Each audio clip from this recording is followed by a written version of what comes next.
Farmer Tom here. Welcome to the Farmer Tomcast. Today on Heroes of the Green, we've got the legendary Anthony Johnson. How's it going, Anthony? It's going well. Thank you so much for your kind words, and it's a big day to be on this podcast, so I really appreciate the opportunity. Oh, no worries. We'd love to hear your story, so I'll hand you the microphone. Yeah, I appreciate that. I became an activist during my college years in the University of Missouri. It's like ancient history now. In the late 90s, I was always planning on going to law school, probably since the time I was about 14, because I was raised by an Asian tiger mom. And so I basically had two options. I could be a doctor or a lawyer. And I pretty much knew that like the sight of blood and other bodily fluids was not going to be my thing. So that left being a lawyer. And I was planning on, majoring in political science, being a regular general practice type lawyer. And then while I was in college, I saw my black friends treated more harshly than my white friends for marijuana possession cases. One example was I had white friends caught with some cannabis in the dorm. They had paraphernalia, they had alcohol, and they were just written tickets to city court and sent along their way. Where I had probably like a month later, black friend smoking a blunt in the dorms, was arrested, handcuffed, marched out of the dorms. He had less weed, less paraphernalia, but he was then sentenced to state court where he would lose his financial aid for school. And so, and there's another instance of my best friend was, we were partying on a gravel road in my hometown of Lexington, Missouri, which is one of the few things you can do in a small rural town in Missouri. Cops showed up. Some people had some cannabis on them. And my black friend, who at the time really wasn't smoking cannabis, he happened to have some cash in his pocket. And so the police just kind of really like roughed him up and like assumed he was the drug dealer, assumed he was the one selling marijuana to people. And, that was not the case, and just the way they treated him. And so then I started doing, research about the drug war and the war on cannabis and how it impacted, communities of color the most, but also poor people in general, and the implications the drug war has upon our civil liberties across the board and the priorities of our government. And so I became an activist, started attending normal meetings at the University of Missouri. Dan Viets is a longtime normal board member, longtime activist who's been at this fight for 5 decades now. He was still a leader in the movement nationally and definitely in Missouri. And students under his tutelage, thanks to my future wife, Sarah Duff, Amber Langston, who went on to work for Students for Civil Drug Policy and other campaigns, some other activists. We started a Students for Civil Drug Policy chapter in the University of Missouri, and we were doing a candlelight vigil commemorating 2 million Americans in prison for nonviolent drug offenses. It was on Valentine's Day. I remember publicizing it for about a month, and like 6 people show up to this candlelight vigil because it was freezing cold.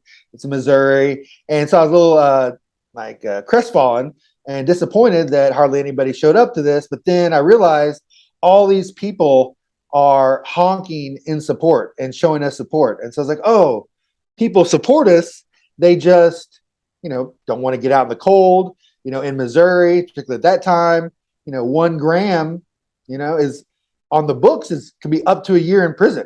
So arrest, and so yeah, it was scary to be an activist. It's scary to speak out, and so I was like, oh, the people support us. Let's just put a measure on the ballot and change the law in the city of Columbia. And I will say, like the first run, like I pretty much wrote the measure on my own. Organized the effort initially. Dan Viets, of course, helped. Other people helped. We get on the ballot in April of 2003. The ONDCP, the Drug Czar's office, illegally sent operatives down to campaign against us using our taxpayer dollars illegally, including a young staffer named Kevin Sabet, who went on to make his career being an anti-marijuana guy. And we got about 43% of the vote.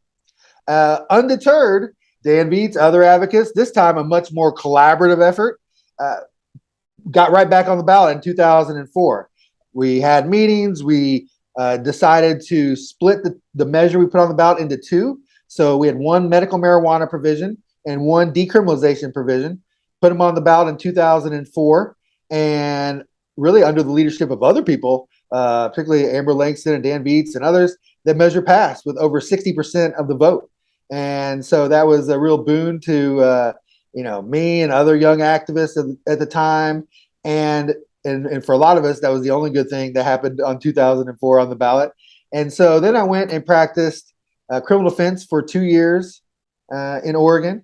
I lucked out and met, kind of like Portland, Oregon's Dan Beats, Leland Berger. He had a posting at Lewis and Clark Law School he needed some legal help. I applied for the job. I show up to the interview with wearing a suit and tie. Lee answers the door wearing tie-dye and flip-flops.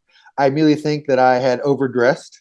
But Lee called Dan Beats, who they knew each other, and Lee hired me before I made it home from his office. And so I started working with Lee and was really devastated by a couple of court cases where people went to prison for cannabis. One case, poor guy had 3 ounces in his truck in Clackamas County, a neighboring county to Multnomah County where Portland is. And he only got searched because he parked illegally, and they did an inventory search, and they found his 3 ounces. He could legally possess an ounce. He had been registered to grow for 2 other patients. Those patients changed their paperwork without telling him, so he didn't know he could no longer grow for them. The state never told him he could no longer grow for them. And we had actually lobbied to pass a law in the Oregon legislature increasing the amount of cannabis medical marijuana patients and growers could possess in Oregon to 24 ounces. So here was a guy who had 3 ounces on him. 1 ounce was decriminalized. Actually, he could possess 1 ounce legally. He thought he could possess 3 ounces legally. We had passed a law that was about to go into effect that allowed him to possess 24 ounces. We brought the patients into the courtroom saying that they changed their paperwork without telling him, so he had a reasonable expectation he could legally possess 3 ounces. And the judge sentenced him to 18 months in prison, like on the spot. No like time to, a week to get your affairs in order or anything. Like bailiff, like arrest him now, take him to jail, like immediately. Just like could not believe it. And shortly thereafter had another case. Poor kid was paid money to drive, 40 pounds of cannabis from down the West Coast back to California. 21 years of age, nothing on his record, speeding in a rental car, which of course you should never do. But you should never speed with a rental car with 40 pounds of cannabis in your trunk. He consents to a search for no reason. The police had no reason to search him. This was in Marion County, so relatively close to Multnomah County, but in Marion County, and the trial's in Salem, the state capital. And the prosecutor wanted to send this young man, nonviolent cannabis offender, to 36 months in prison.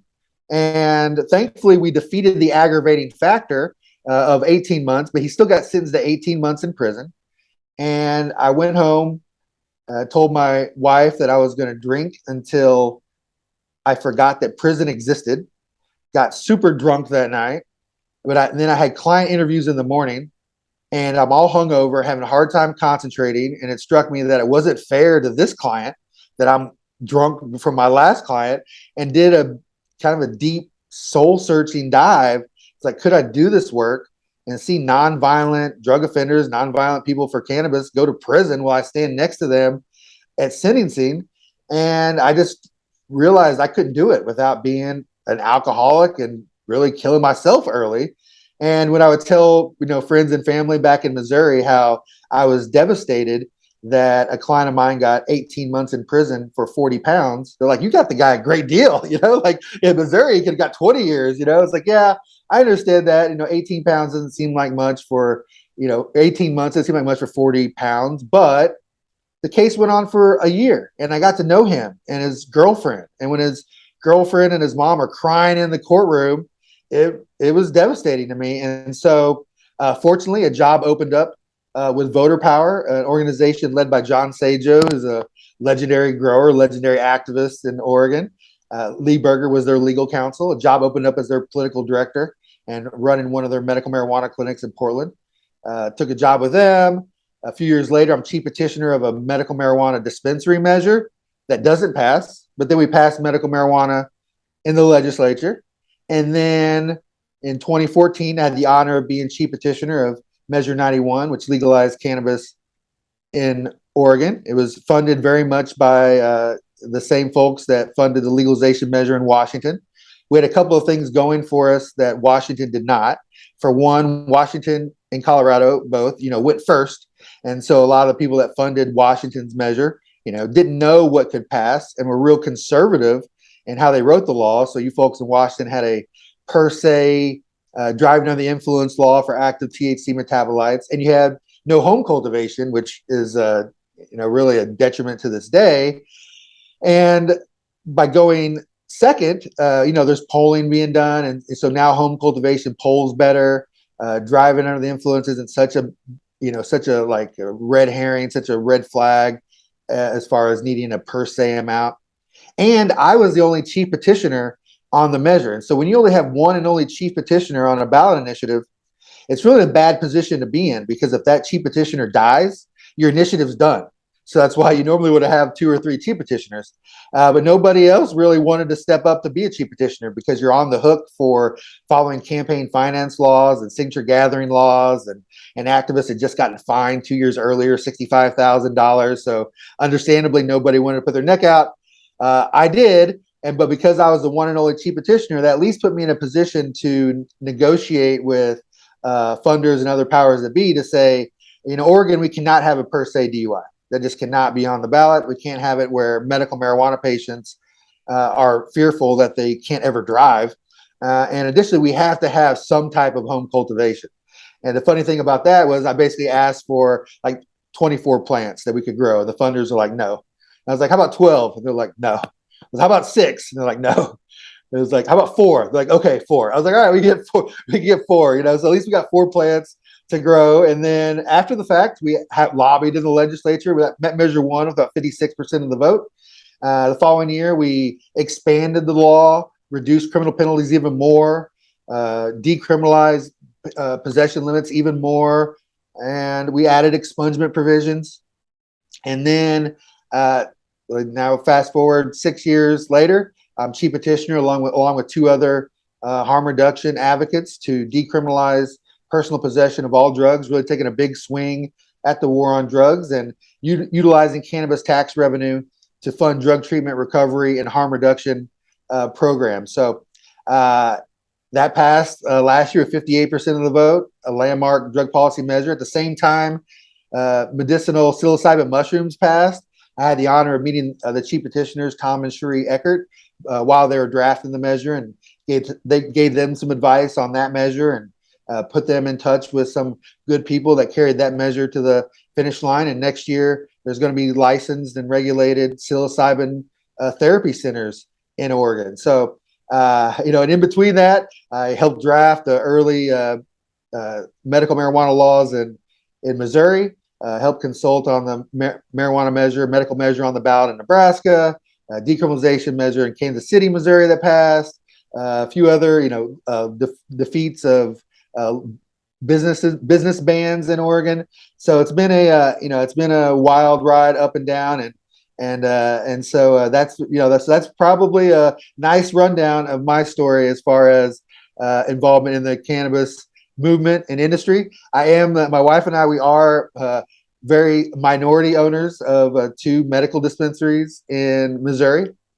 and it's really come full circle. And to see Joe Biden announce that he's going to pardon all federal marijuana possession offenders, call on state governors to do the same, and most importantly, I think, in the grand scheme of things, call on the federal government to set the process to reschedule, hopefully deschedule, cannabis at the federal level. So to have this ride and to see that happen, in this time frame, I must say that brought tears to my eyes. And there's still more to be done on cannabis. There's still more to be done on the drug war. There's definitely a lot to be done on the business side so that small businesses can survive and thrive.